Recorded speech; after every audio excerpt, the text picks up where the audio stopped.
예, 오늘 말씀은 이사야 34장 1절에서 17절 말씀. 열국이여 너희는 나와 들을지어다. 민족들이여 귀를 기울일지어다. 땅과 땅에 충만한 것, 세계와 세계에서 나는 모든 것이여 들을지어다. 34장의 말씀도 어쩌면 반복되는 것이고 우리는 별 내용이 없는 것이고 추상적인 것이 들어있어서 재미없고 다른 성경에서 별로 인용한 부분들도 많이 없고 그래서 이게 시시하게 들릴 수도 있습니다. 뭐 시시하다고 하면은 경홀히 여기는 말이기 때문에 그런 말은 안 할지라도 여기서 무엇을 얻을 것인가 그런 생각을 할 수가 있습니다. 그러나 오늘 말씀 속에서는 좀 중요한 게 들어있는데 다 똑같은 돌같이 보이는데 한 사람은 그 돌이 중요하다 하면서 그걸 들고 났습니다. 그게 뭔데 그렇게 중요하냐? 자세히 봤더니 조그만 조그만 점이 하나 찍혔는데 반짝거리는 거죠. 그게 금인데 금이 시작하는 그겁니다. 그대로 따라가면 맥을 따라가면 이제 금을 만날 수 있고 또 그걸 위해서 그 큰 돌이 필요한데 오늘 그 큰 돌을 잘 깨서 말씀만 딱 골라낼 수 있도록 한번 해보십시다. 1절에서부터 지금 15절까지 제가 4절까지 묻고 5절에서 15절까지 이렇게 묻고 16절부터 끝에까지 이렇게 하면 그러면 거기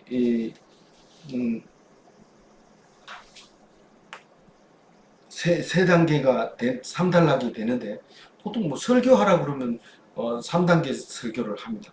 세 단락으로 지어가지고 하는 게 아주 기본 폼으로 되어 있는데 여기서는 뭐 성경 말씀이 그대로 알려주시는 대로 읽으면 하나님께 은혜를 받을 수 있겠다 그렇게 싶습니다. 하나님께서 첫 번째는 진노하시는 거고 두 번째는 심판하시는 거고 그리고 진노하고 심판하는 것을 우리는 그게 정말일까? 이렇게 의심할 수 있는 부분이지만 의심할 수 없도록 도장을 꽉 찍는 것이 이제 16절, 17절 말씀입니다. 이 말씀대로 되었고 말씀이 이루어졌고 영원한 말씀이고 이 말씀은 완벽하다 하는 말을 하고 있습니다. 그러면 제일 첫 번째 하나님이 어떻게 진노하느냐 누구에게 진노하느냐 하면은 죄 지은 사람에게만 하면 되지 왜 죄 없는 열국의 땅에 삼라만상에다가 왜 벌을 줍니까? 그렇게 말하지만 이것은 하나님을 오해한 부분입니다. 그거는 하나님은 그렇게 하지 않아요.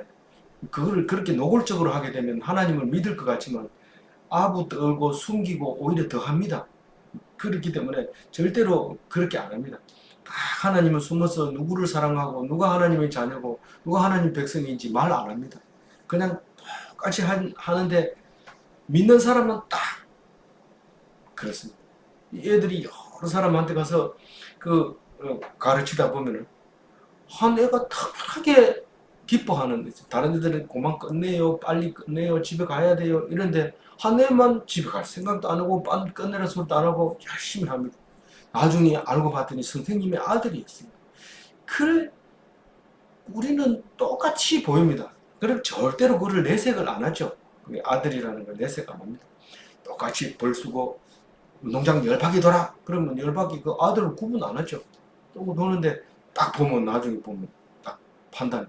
다른 사람 다 집에 가는데 그 애는 혼자 나. 니 왜 안 가는데? 나는 안 갈래. 이런데 나중에 보면 아버지하고 차 타고 집에 가는 거. 그 볼 수 있는데 우리가 그것은 믿음 말고는 없습니다. 그것은 말로 해서도 안 되고 뭘로 했어도 안 되는 사실이죠. 그래서 이제 여기는 만상이라고 했지만 사실은 원래 삼라만상이 줄임말이 만상입니다. 그냥 뭐 눈에 보이는 거, 귀에 들리는 거, 상상할 수 있는 게 모든 것을 향해서 진노하고 계시는데 열국이여 너희는 나와 들을지어다. 모든 나라들은 내 말을 들어야 돼. 민족들이 들어야 되는데 이 민족을 가지고 나라를 이루면 열국이 되는 거고, 그래서 열국이여 했다가 민족들이여 했다가 세계여 이랬다가 뒤에 가면 열방이여 2절에 가면 그렇게 얘기합니다. 그럼 열국과 열방은 또 어떻게 되냐? 다른 거는 뭐 단어가 다르니까 좀 다른다 하죠. 열국과 열방은 어떻게 되냐? 열국은 여러 나라고 열방은 여러 지역입니다. 그러니까 열방이 더 큰 거죠. 더 큰 지역 속에 그 나라들을 말하고 있는 거죠. 그래서 원어를 보면 그렇게 돼 있단 말이에요. 우리나라 번역하면서 이건 뭐 쓰지도 않는 말을 이렇게 여러 가지로 해가지고 헷갈릴 수 있지만 그렇게 자세히 묵상하면 그런 게 나온단 말이에요. 그래서 내 말을 들으라. 땅과 땅에 충만한 것, 땅만 만들어 놓고 아무도 없고 황망하게 텅 비게 되어 있었죠. 맨 처음에는 땅만 만들어 놨죠. 근데 거기다가 하나님이 다 채워 넣습니다. 물고기, 새, 동물 다 만들어 놓고는 아담 보고 네가 이름 지어라. 이래가지고 아담이 이름을 지는데 좀 까불면 까불이, 물에 살면 물고기, 새 잡으면 독수리, 뭐 이렇게 아담이 이름을 짓는 것을 봤는데 그게 충만 가득 찼어요. 아무도 없는 것 같아도 가가지고 딱 들여다보면 있어요. 어떤 곳에 가면은 이 땅이 크게 이렇게 원형이 지는 땅이 있는데 왜 이렇게 특별히 원형만 지는데 요 땅만 이게 풀이 안 나고 원형으로 이렇게 남고 또 저 그 옆에 가면 또 있고 일정한 간격으로 계속 그렇게 풀이 안 자라는 땅이 있어요. 크게 연구를 했는데 아이고 의견이 여러 개가 나와요. 그거는 뭐 거기 안에 개미가 사는 게 달라서 풀이 못 자라고 그렇다 이러고 어떤 사람은 지하에서 올라오는 가스가 그래서 그렇다 이러고 연구를 하는데 뭐 결론적으로는 뭐 이 사람 말이 더 신빙성이 있다 뭐 이런 식으로 해서 이야기가 끝나는데 우리는 이 땅에 아무것도 없는 동그란 그 안에도 보면 개미들이 살고 있고 아무도 없다고 생각하는데 충만하게 가득 채워놨다는 사실을 알아야 됩니다. 우리 공기 속에 아무도 없다고 생각하고 아주 클린하다고 생각했는데 이 바이러스가 이렇게 고생시킬 줄 몰랐죠. 이제는 모든 학자들도 그런 얘기를 하지만 앞으로는 코로나 시대가 끝나지 않는다. 우리는 마스크로 쓰고 살 수 있도록 살도록 이제는 만들어졌다. 이제는 이렇게 말하는 사람들이 있습니다. 근데 앞으로 이것은 뭐 공기나 마찬가지로 부패하는 우리 곰팡이균이 뭐 특별히 있어가지고 곰팡이가 생기는 게 아니라 공기 중에 늘 뜨거이 다니지만 조금만 맞으면 생긴 것처럼 우리는 그 속에서 함께 살아야 되지 않느냐 이제 이런 생각을 하게 됩니다. 학자들이 하는 거죠. 못 만드니까요 백신. 그러니까 그런 말을 하게 되는데 그래서 우리가 충만하다는 단어에 생각이 충만해야 돼요. 우리 가득 아무것도 없는 우주 속에 비어 있다고 생각했는데 거기에 물질이 있다는 거예요. 그게 물질이 있어가지고 그거를 연구하는 사람들이 많아요. 우주 공간에 아무도 없다고 생각하는 그거를 이제 개발하고 찾아내고 있는 거죠. 그게 가득 차 있는 거예요. 우리는 모르지만 가득 차 있는. 세계와 세계에서 나는 다른 책에는 세계에 사는 이렇게 돼 있어요. 다른 성경 번역에는 세계와 세계에서 사는 모든 것들은 들으라 이렇게 얘기하면서 대저 여호와께서 열방을 향하여 진노하시며 그들의 망군을 향하여 분내사 그들을 진멸하시며 살육당하게 하였은즉 우리가 지구가 망할 때 물로 심판하는 것도 아니고 그래서 연구해본 결과 불로 할 것이다. 전쟁이 나서 할 것이다. 이렇게 하는 얘기가 많은데 우리가 제일 어려운 게 싸움입니다. 뭐 자연재해도 그렇게 겁이 안 나는데 싸워서 이 전쟁이 일어나면 죽고 막 살육당하고 진멸하고 끝나고 이럽니다. 그래서 하나님이 특별히 물어보는 게 망군을 향하여 망군이라고 하는 건 군대를 말하는 거죠.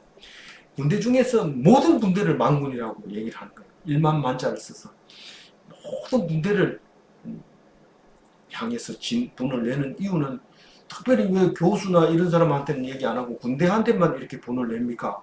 그렇게 말할지 모르지만 이 군대가 사람들을 멸하게 되고 살육하게 되고 그렇기 때문에 그런 얘기를 하는 거죠. 근데 그 군대를 다 없애겠다는 거예요. 분내사 그들을 진멸하시며 살육당하게 하셨은즉 군대를 다 진멸하겠다는 거예요. 그러니까 어떻게 될까요? 다 그렇게 하면 어떻게 될까요? 3절과 같이 됩니다. 시작. 그 살육당하는 자는 내던지 바 되며 그 사체의 악취가 솟아오르고 그 피의 산들이 녹을 것이며, 뭐 시적으로 노래하는 식으로 이렇게 써놨으니까 사실대로 얘기하려면 좀 어렵습니다, 이게. 그래서 이 살육당한다는 건 살처분한 거예요. 사람을 모아가지고 총알이 많이 아까우니까 모아가지고 줄 세워가지고 불을 팔아가지고 땅을 파면 다 들어가! 그래놓고 대충 그냥 쏘버리고 쏴버리고 덮어버리고 살아있는 데로 생매장을 해버리고 그게 살처분하는 거죠. 그 묻어놓으면은 깨끗하고 이제 나쁜 놈 없어서 깨끗하다 이러고 거기다 집 짓고 살 수 못 삽니다. 그건 못 살아요. 냄새가 올라오고 거기서 침출수가 나오고 이러면은 정신이 지금 무슨 허황해지면서 거기 살지 못해요. 그리고 사체가 악취가 솟아오르고 그 피의 산들이 녹을 것이며, 녹는 거 산이 줄줄줄 녹는 것 같아. 그 사람들이 피를 흘리는 게 그게 산에 이렇게 묻으면은 그 산에 아무도 못 살고 녹아 내리는 것처럼 보이는데 산이 피로 황폐하게 된다. 그렇게 말을 할 수 있는 거죠. 그래서 이제 4절에 마무리합니다. 네, 마무리하니까 이제 너무 경직되어 있으면 이제 여기서 풀면 돼요. 하늘의 만상이 사라지고 하늘들이 두루마기 같이 말리되 그 만상의 세자나미 포도나무 잎이 마름 같고 무화과나무 잎이 마름 같으리라. 제가 뭐 뽕나무 잎이 마른다든가 뭐 비마자 잎이 마른다든가 이러면 제가 설명을 하겠는데, 무화과도 우리 화단에 심어 본 적이 없고 사실 이 포도나무도 뭐 보기는 했어도 그렇게 어떻게 말리는지 잘 모릅니다. 그러나 보통 잎사귀들은 마르면 이 또를 말립니다. 이렇게 말리는데 하늘도 말리더라고요. 말려. 또 말리는데 두루마리가 말리는 것처럼 말리는데 이게 다른 성경에도 나와요. 하늘이 두루마리 같이 되고 놋과 같이 단단해지고 뭐 이런 말이 나오는데 하늘은 청명해야 돼요. 그리고 구름이 떠다녀야 돼요. 근데 이게 말려버리면은 아무것도 안 보이고 북두칠성이 보여야 되는데 그게 안 보입니다. 그럼 방향이 어디인지도 모르고 북쪽이 어디인지도 모르고 그렇게 되는데, 만상이라고 하는 그 별들이 제자리에 안 모여 있고 똘똘 말려가지고 뒤섞이고 굴러 떨어진다는 뜻이 원어 자체가 말린다는 혼란? 뜻이. 예, 혼란이죠. 삼라만상에 혼란이 일어나는 거죠. 그리고 구멍이 둥둥 뚫리고 그렇게 이제 우리가 생각해, 우리 물건을 딱 봤을 때 이게 이게 아름다운 게 있고 구멍이 풍풍 뚫리면 징그러워서 옆에 안 가는 물건이 있고 그렇잖아요. 이게 그렇게 아주 보기 싫은 걸로 바뀌어버린다. 그런 말을 하는데 그게 하나님의 진노의 결과다라고 얘기하면서 진노의 대표를 에돔을 불러옵니다. 에돔을 불러오면서 에돔이 그렇게 될 것이냐. 뭐 얼마 전까지만 해도 어디입니까? 모압을 망하는 걸 얘기하더니 이제는 에돔으로 얘기하고 있습니다. 그 사해를 중심으로 해서 이렇게 사방으로 돌아가면서 이제 멸망하는 것을 얘기하고 있습니다. 그래서 보면은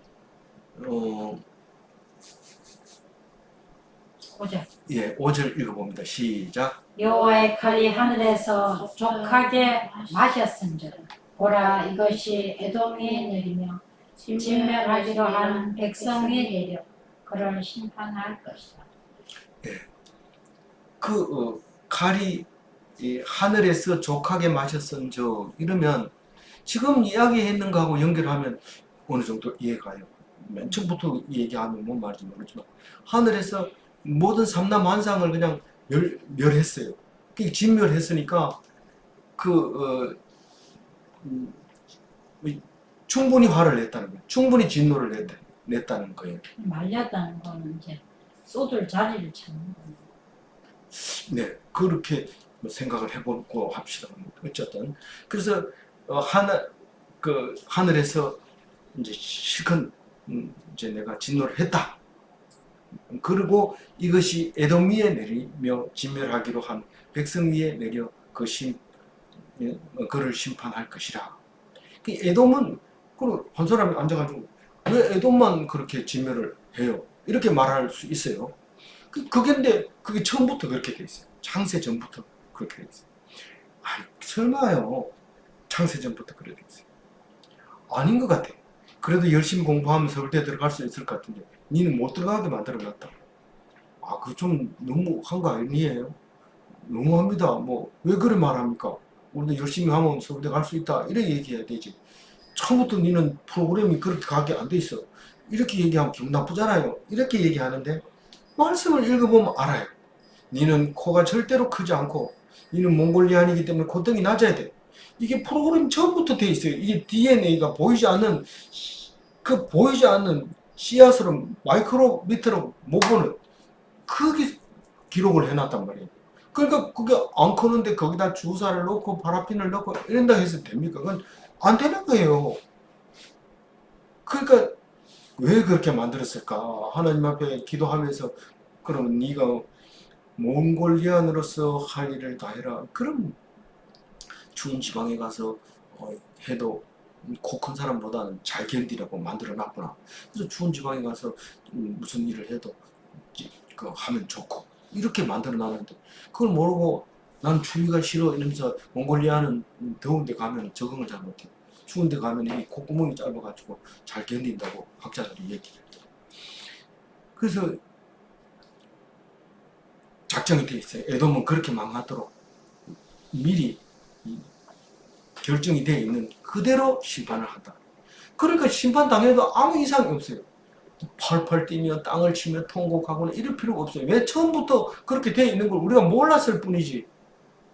옆에 사람도 그렇고 다 그래요. 그걸 알아야 돼. 안 그러면 모르면 불행한 거예요. 알면은 하나님 감사합니다. 그래도 어제 죽은 사람보다는 죄를 살려주셔서 감사합니다. 그런 말을 할 수 있는 거죠. 그러면 6절 읽어야 되죠. 시작. 여호와의 칼에 피 곧 어린 양과 염소의 피에 만족하고 기름 곧 수양의 콩팥 기름으로 윤택하니 이는 여호와를 위한 희생이 보스라에 있고 큰 살육이 에돔 땅에 있습니다. 참고로 보스라가 어디냐면 에돔 땅 사해 남쪽 이렇게 서쪽 지방으로 30km 떨어졌으니까 뭐 해봐야 뭐 중동 지방입니다. 그런데 어쨌든 간에 에돔 땅이라고 생각하고 있습니다. 근데 이게 여호와의 칼에 누가 죽는다고요? 에돔이 죽는다고요. 근데 여기서 6절에서 얘기하는 것은 에돔이 제물이라는 거예요. 희생제물. 어린 양, 염소 이거는 그걸 죽여가지고 피를 빼서 정결하게 하고 그 양을 번제를 드리는 그 제물로 됐다는 거예요. 그래서 제물로 어린 양, 염소는 뭐 잡으면서 그냥 순서대로 안 잡고 그냥 막 아무렇게나 잡아가지고 통째로 이렇게 바베큐 하듯이 이렇게 드리는 게 아니에요. 이게 딱 우선 드릴 사람이 다리 저는지 눈이 까졌는지 뭐 이런 걸 딱 보고 난 다음에 건강한 양을 선택해서 제사장 갖다 주면 오케이 받으면 제사장이 안수 딱 하고 그걸 갖다가 이제 뛰는데 그 제사장이 일일이 안수하는 게 아니라 끌고 온 사람이 안수를 한다는 것을 레위기에 보면 나옵니다. 그리고 안수한 다음에 목을 따서 피를 뺀 다음에 껍질을 벗기고 가죽을 벗겨서 따로 씻어서 놓고 내장을 발라서 다 꺼내고 똥 꺼내고 그거를 내장을 다 씻어가지고 바구니에 딱딱 담고 각을 떼서 따로따로 담아가지고 씻어가지고 바구니 담아서 제사장을 주면 제사장은 장작 위에서 얹어서 태우기만 하면 됩니다. 그런데 일반적인 그런 그렇지만 하목제라든가 이런 번제는 다 태웁니다. 다 태우는데 특별히 이제 분리해내는 게 기름칠, 뭐죠? 콩팥, 그 다음에 내장에 붙은 기름, 그리고 또 간 끝풀에 붙은 우리 지금 지방간이라고 끝풀에 너무 기름이 많이 끼면 지방간이라고 얘기하는데 살찌면 다 간에도 이제 지방이 붙여지니까 그게 많은 또 부작용이 일어나죠. 어쨌든 살이 빠져야 되죠. 근데 어쨌든 거기 내장 기름이나 간에 붙은 꺼풀이나 콩팥에 붙은 콩팥과 콩팥이 그게 완전히 기름이라. 그리고 기름진 꼬리가 또 있어요. 그래서 이거를 요것만 태우는 경우가 있어요. 요것만 태우고 나머지는 삶아서 먹는 게 이제 화목제예요. 그 요거는 하나님께 드리는 향기로운 냄새. 이래가지고 그 유대인들은 살이 안 찐다니까요. 이렇게 하니까 기름만 싹 빼내가지고 그 맛있는 걸 왜 사람이 안 먹고 이렇게 하지만 그거는 하나님께 드리라고 레위기에 아주 딱 나와 있어서 굉장히 건강한 식사가 될 수 있는 거죠. 그래서 어쨌든 그것이 기름으로 윤택하다 하는 게 뭔 말이에요? 칼이 윤택하다는 칼이 기름으로 칼이 윤택해진다. 그러니까 그 칼도 안 쓰고 놔두면 녹서가지고 못 죽이는데 에돔 사람을 죽이고 나니까 윤택해져서 계속해서 이제 살육이 일어나는 걸로 생각할 수도 있어요. 이게 꼭 맞느냐 이러면 막 그 따지지 말고 그냥 오늘 그렇게 생각하면서 읽어가요. 그러면 여호와를 위한 희생이 보스라에도 있고 살육이 에돔 땅에도 있고 이거는 반복적으로 강조하는 말이죠. 7절 읽어봅니다. 들소와 송아지와 수소가 함께 도살장으로 내려가니 그들의 땅이 피에 취하여 흙이 기름으로 윤택하리라. 아까는 피로 말미암아 황폐해지는데 이거 피에 취하여 흙이 기름으로 윤택하리라 이렇게 하는데 강조하는 거죠. 하나는 황폐하다 하고 어느 건 윤택하다 하고 어떤 게 맞느냐 이렇게 따지지 말고 그 말 자체에 대해서 의미를 가지고 있으면 될 것 같습니다. 이 들소와 송아지와 수소도 제물인데 왜 도자를 같이 붙인, 그러니까 들소와 송아지와 수소가 함께 같이 가느냐, 수소도 가느냐 이렇게 말하느냐 하면은 이 제물은 한 가지만 바치는 게 아니고 여러 가지, 물론 이제 제사의 성질에 따라서 속죄제 드릴 때와 화목제 드릴 때와 또 또 절기제, 특히 6월절 드릴 때는 양을 가지고 하게 되고 이렇게 하는 게 있긴 하지만 이게 다 제물로 들어갈 수 있습니다. 뒤에 나오는 짐승은 전부 다 제물로 드려서는 안 되는 게 뒤에 나와요. 독수리 이런 것들이. 그래서 이제 그 같이 도살장으로 내려간다 그렇게 얘기를 합니다. 그 말은 왕만 붙잡혀가는 게 아니라 고관들도 붙잡혀간다 이런 말로 이제 다른 주석에는 말을 하기도 합니다만 제가 읽어본 결과 이 에돔만 붙잡혀가는 게 아니라 에돔을 도와주던 사람들도 다 붙잡혀 죽임을 당한다. 그렇게 읽어보면 좋을 것 같습니다. 그리고 희생 제물로 삼았기 때문에 기름이라는 단어를 썼다. 이 제물로 잡은 피는 정결하기 때문에 다른 물건을 더럽게 하지 않아요. 부정하게 하지 않고 그것이 바로 윤택하게 하는 기름이 됐다. 이렇게 좋게 이해를 하셔도 된다. 그런 말이죠. 8절 읽어봅니다. 이것은 여호와께서 보복하시는 날이요 시온의 송사를 위하여 시온하시는 해라.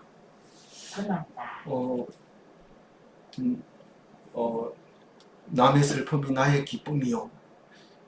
그렇게 들려가지고 좀 기분 언짢네요. 이렇게 말할지 모르지만 성경은 철저하게 원수를 갚아야 돼요.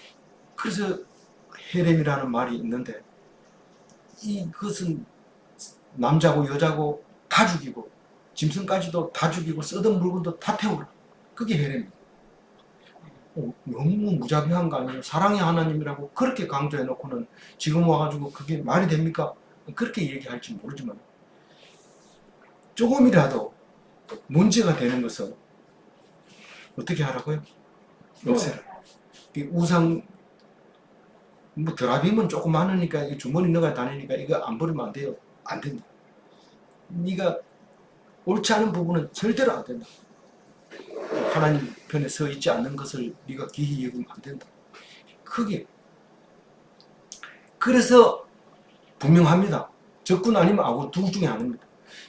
자기를 공격하면 하나님, 저 사람이 하나님을 공격하는데 그냥 두실 겁니까? 이런 얘기를 하는 거예요. 저 사람도 우리 편인데 좀 놔두지요. 이렇게 얘기하면 그건 성경적이지 못한 거예요. 그래서 에돔을 보복하면 시온의 원한을 풀어주는 거예요. 시온의 원한을 풀어주는 거예요. 그렇게 우리를 괴롭히더니 이제 잘 됐다. 이렇게 얘기하는 거죠. 이거는 성경에서만 그렇게 얘기해요. 그 사람 앞에서 그 얘기하면 자기가 위험해져요. 그래서 말씀할 때 사모님이 맨날 위험하다. 그만해라. 이런 신호를 보내잖아요.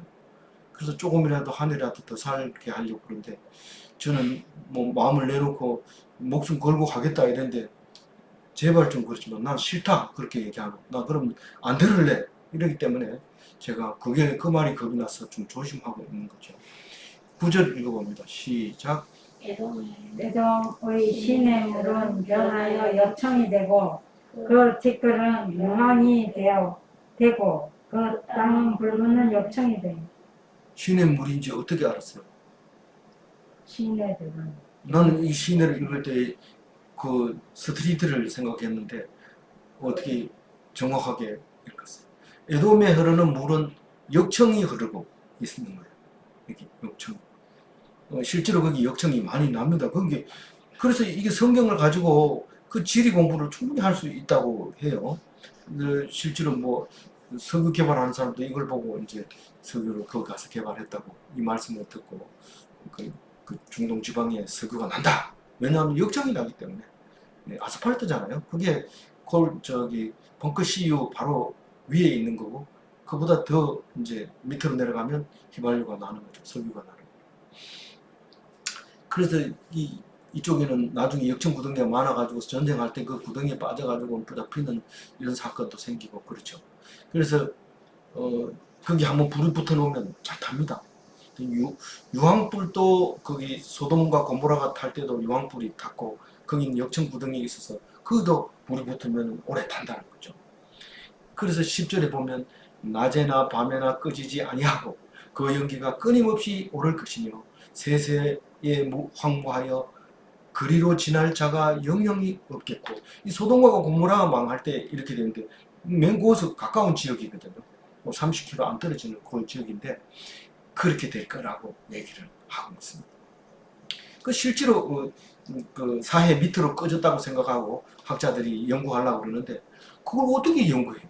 그 몇백 미터 내려간 거를 그걸 다 파내려면 돈도 있어야 되는데 그건 불가능하고 그 물은 또 어떻게 하고 안 됩니다. 그래서 그래도 자꾸 연구하려고 그 옆에 가서 뭐 돌 같은 거 주워 가지고 와가지고 연구하고 이러는데 그게 안 되는 거죠. 하나님이 딱 덮어놓으면 안 되고 나중에 필요하면 열어 보여줄 겁니다. 11절 읽어봅니다.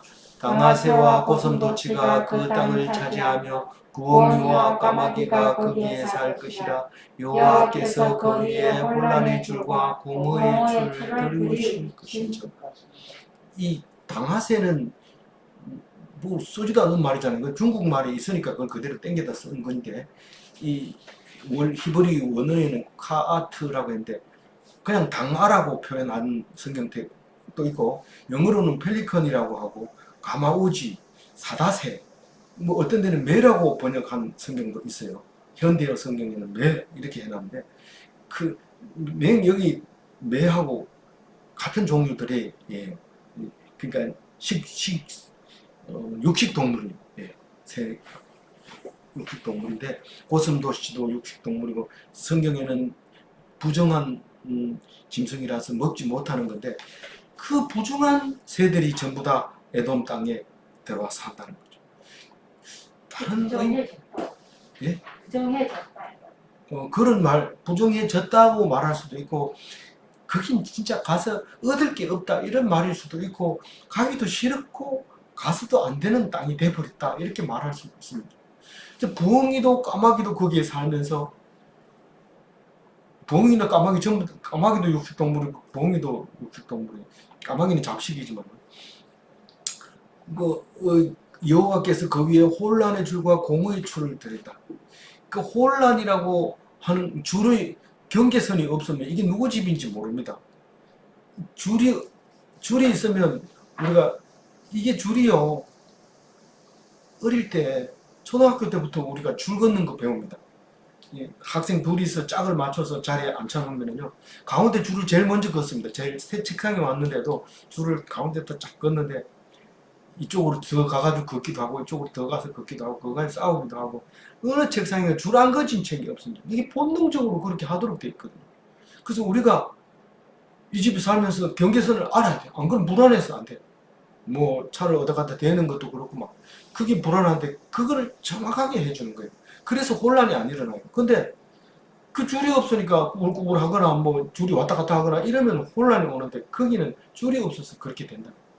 공허의 땅, 이게 빈 땅이 되는데, 이게 창세 전에 이게 공허했거든. 땅을 만들어 놓고 공허했는데 거기다 만들었는데 그게 아무도 없기 때문에 그렇게 되는 거예요. 그래서 자기 땅이면 거기다 꽃을 심기도 하고 화분도 갖다 놓고 자기 땅이라는 게 표현이 되죠. 그걸 다 치우면 아무나 갖다가 내 땅이다 이렇게 말해도 할 수 없는 거죠. 12절에 이거 예, 읽어주세요. 그들이 국가를 이으려 비행들 볼 때 아무도 없겠고 그 모든 방백도 없게 될 것이다. 그 삼국지 같은 이야기를 보면요, 그 나라를 만들기 위해서 다른 데 가서 책사를 불러오기도 하고 적군에 가서 군사를 데리고 오기도 하고, 이게 참 그래가지고 나라를 만듭니다. 이건 우리 나라 이름은 뭘로 하자. 그래서 우리는 튼튼하게 키우자. 그리고 저걸 정벌하자. 이렇게 해서 하는 거지. 우리는 지금 경계선이 하도 오래돼가지고 자기 민족성을 어릴 때부터 가르치고 이래가지고 색깔이 완전히 다릅니다. 일본 사람하고 한국 사람하고 완전히 다르고, 그전에는 뭐 왕래하면서 몰랐는데 딱 같은 나라인 것처럼 보였는데 완전히 달라져 버리는 거죠. 오랫동안 이렇게 하면서. 그런데 국가를 만들려고 세우려고 하는데 못 세웁니다. 그 나라는 이미 망해버렸고 소용이 없다는 거죠. 그러니까 세우려고 하면 공굴도 있어야 되고 성도 있어야 되는데 궁궐도 없고 성도 없다고 지금 13절에 얘기합니다. 읽어봅니다. 그 궁궐에는 가시나무가 나며 그 견고한 성에는 은근기와 세품이 자라서 성냥이와 타조의 처소가 예, 세품은 억새꽃을 세품이라고 하는데 안 쓰는 말인데, 그 억새는 아잖아요. 억새풀. 그게 허옇게 이렇게 나오는 건데, 이 아주 번식력이 좋아서 아무데고 잘 삽니다. 궁궐에 가시나무가 자랍니다. 우리 큰 집에 나무 올해 비 오나가지고 오랜만에 한번 가보자 하고 갔는데 부엌에 그냥 아카시아 나무가 이따만한 게 확 올라 천장을 뚫고 올라갔더라고. 깜짝 놀랐어요. 그럼 뭐 살 수가 없겠더라고. 그렇게 가시나무가 궁궐에서 자라고, 은근키와 억새풀이 자라고 성냥이들이 우리 자고 타조가 거기서 사는, 이 다 부정한 짐승들이 사는 거. 뭐 14절 읽어주세요. 들짐승이 이리와 만나며 순념소가 그 동물을 부르며 올빼미가 거기서 살면서 쉬는 초소로 삽니다. 뭐 제물로 드릴 수 있는 요거 수염소 한 마리 있네요. 근데 요게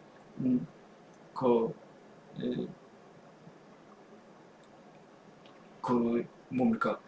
끼리끼리 만났대. 이리는 이리 친구를 부르고 수념소는 수념소를 부르고, 그래서 거기서 이제 짐승들끼리 이 패를 갈라서 살게 된다. 짐승들 천지다. 이렇게 말하면 되겠죠. 15절.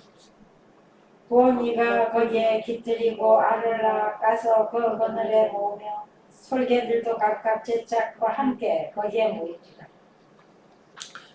그 날짐승이 번성하며 맹수가 의 낙원이 되리라. 그렇게 얘기를 합니다. 어디 가요? 그 에돔 땅이 그렇게 될 것이다. 이제 2절이 남았는데 이 2절 이야기가 약간 난해 구절로 들어가요. 근데 한번 정신을 차리고 한번 읽어봅시다. 16절 시작. 너희는 여호와의 책에서 읽어보아라. 이것들 가운데 빠진 것이 하나도 없고 제 짝이 없는 것이 없으리니 이는 여호와의 입이 이를 명령하셨고 그의 영이 이것들을 모으셨습니다. 이게 읽으면서 어디에서 앞에 하고 연결되냐 하면은 이것들을 모으셨음이며 이렇게 모으셨음이라, 요게 이것들이라고 말하면 15절 앞에 있는 그것들을 말하는 것이 아닙니까? 라고 얘기를 하면 약간 이게 좀 해석이 어려워져요. 그러나 굳이 뭐 어렵지는 않아요. 뭐 무슨 말이냐면은 우선 16절 처음부터 보면은 여호와의 책에서 찾아 읽어보아라. 읽어보아라 이 말은 원어는 가라라는 말인데 선포하라, 공포하라 이런 말입니다. 근데 선포하고 공포하는 것이 뭡니까? 이런데 이 이야기는 다 듣지만은 그것을 진짜 내용을 선포하라는 거지 뭐 그냥 소리를 지르고 마이크로 녹음해서 틀으라는 것이 아니라 그럼 이게 결국 묵상만 하는 얘기인데 일단 그렇게 묵상을 하고요. 그게 그들 가운데 빠진 것이 하나도 없고 그럼 뭐 부엉이 솔개 말고 뭐가 빠졌을까? 이렇게 생각해 봐야 되느냐? 그런 게 아니고 이 성경은 군데군데 그런 게 많이 있습니다. 마치 저 얘기를 하고 있는 것 같은데 신약에 와서 인용하는 거 보면 엉뚱하게 해석을 해 나갑니다. 제일 처음 나오는 게 뭐예요?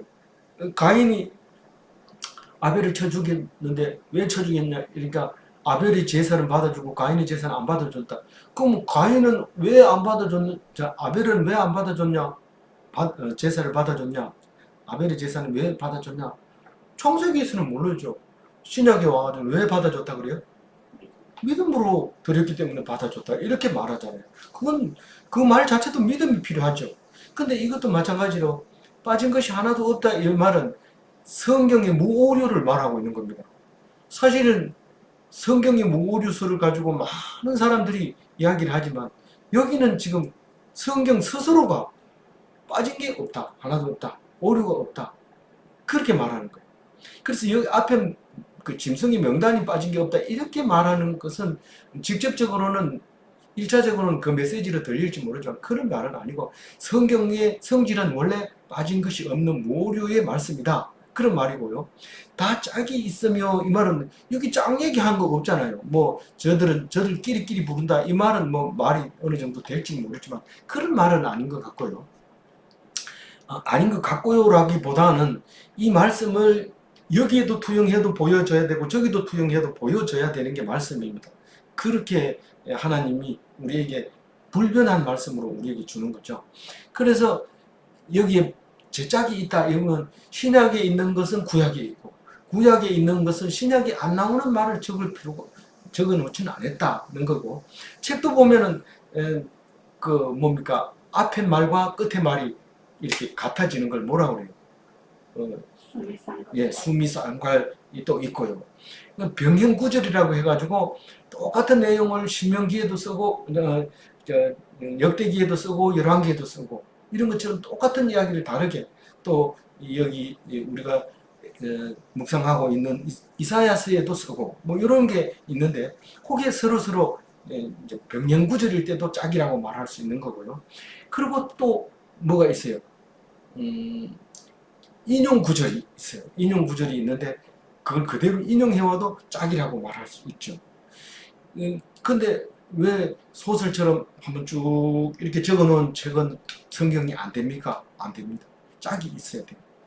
사람이라고 하면 이 도마뱀처럼 혼자서 한 마리가 가가지고 여러 새끼를 놓고 이런 것은 하나님이 특별히 만들었지만 성경은 그래서 도마뱀을 싫어하는 거죠. 짝이 없기 때문에. 사람은 딱 만들어 놓고 짝을 만들어 주죠. 그래서 남자를 만들어 놓고 여자를 만들고 이렇게 했는데 그게 짝이 있는 것이 하나님의 이 성경의 성경적이다. 그래서 짝을 만들었죠. 성경도 짝이 있는데 너희들도 짝이 있어야 된다. 이런 말을 하고 있는 거죠. 그리고 그게 하나님의 명령이었다는 겁니다. 여호와의 입이 명령하셨고 누가 그걸 모았냐면은 영이 하나님의 영이 그것을 모았다. 그렇게 얘기합니다. 하나님의 영이 이 말씀도 모으고 저 말씀도 모으고 그래서 모아가지고 딱 짜집기 했는 게 66권입니다. 근데 어떤 사람은 야 외경도 읽어야 된다.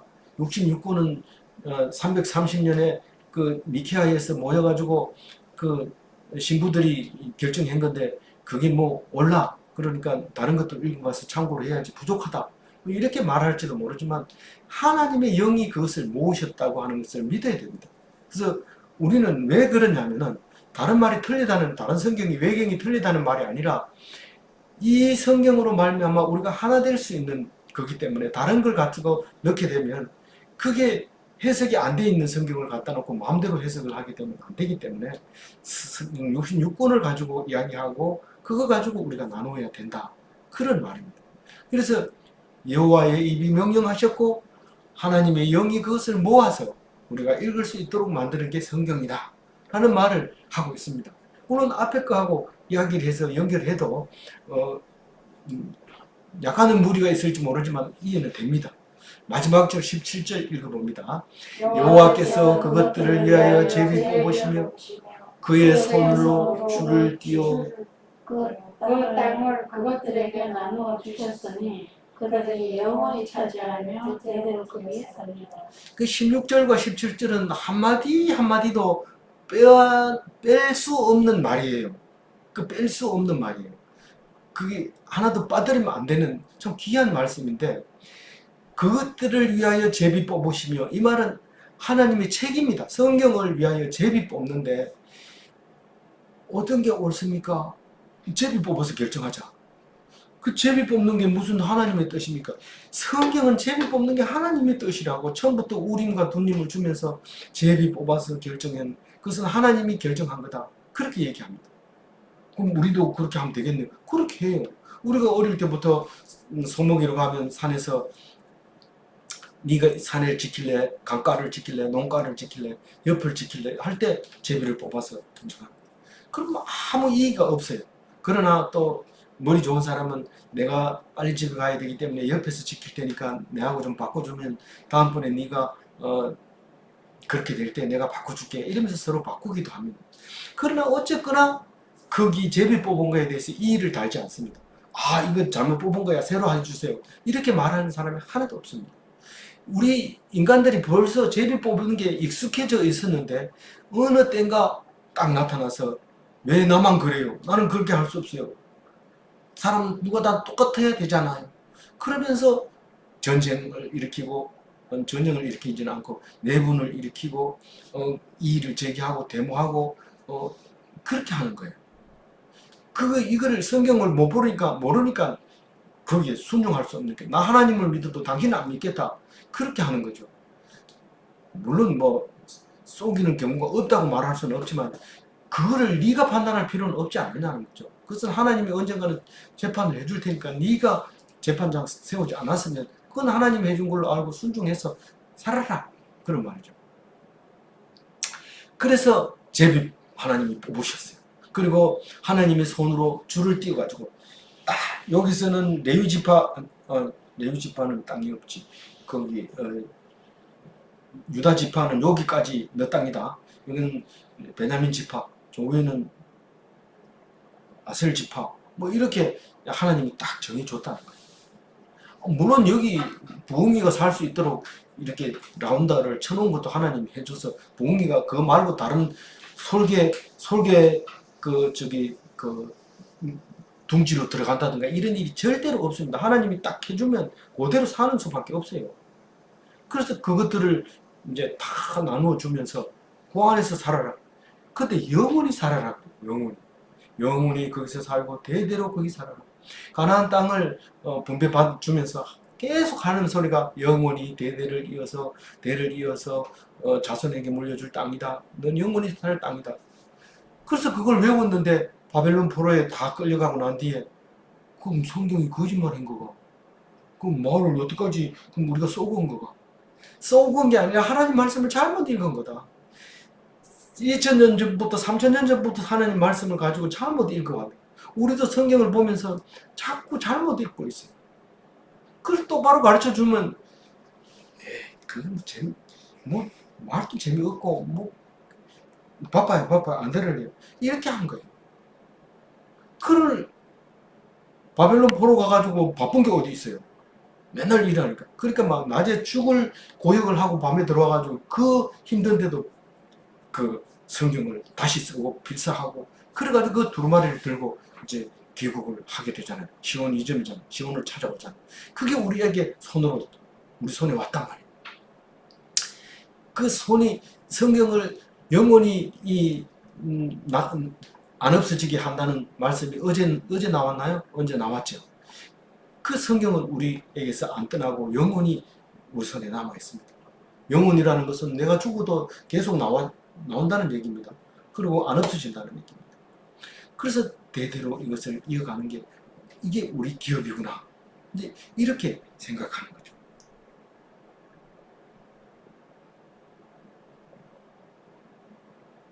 그래서 우리는 하나님 말씀을 가지고 그 말씀이 하나님이 주신 거고 하나님이 영원히 주신 거라는 것을 믿고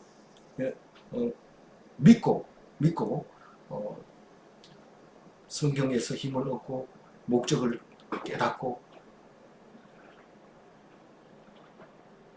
몰라 이게 아니고 그런 거야 이렇게 살아가는 힘 있는 기독교인이 되시기 바랍니다.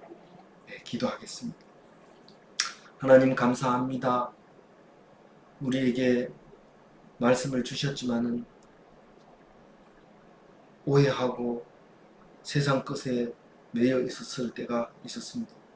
그러나 세상 것은 하나님께서 끝을 보여주시면서 그렇게 못하게 하시고 영원하지 못하게 하시고 우리를 영원한 것을 주셨는데 하나님 말씀이심을 믿습니다.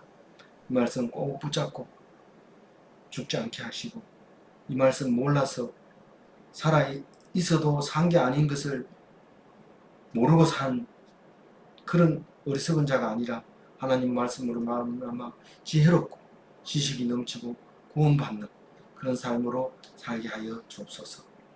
코로나 때문에 많이 어려운데 하나님께서 절대로 그것 때문에 말씀이 힘을 잃지 않도록 주님께서 축복하여 주시고 인도하여 주옵소서. 감사하고 우리 주 예수 그리스도 이름으로 기도 올리옵나이다. 아멘. 감사합니다.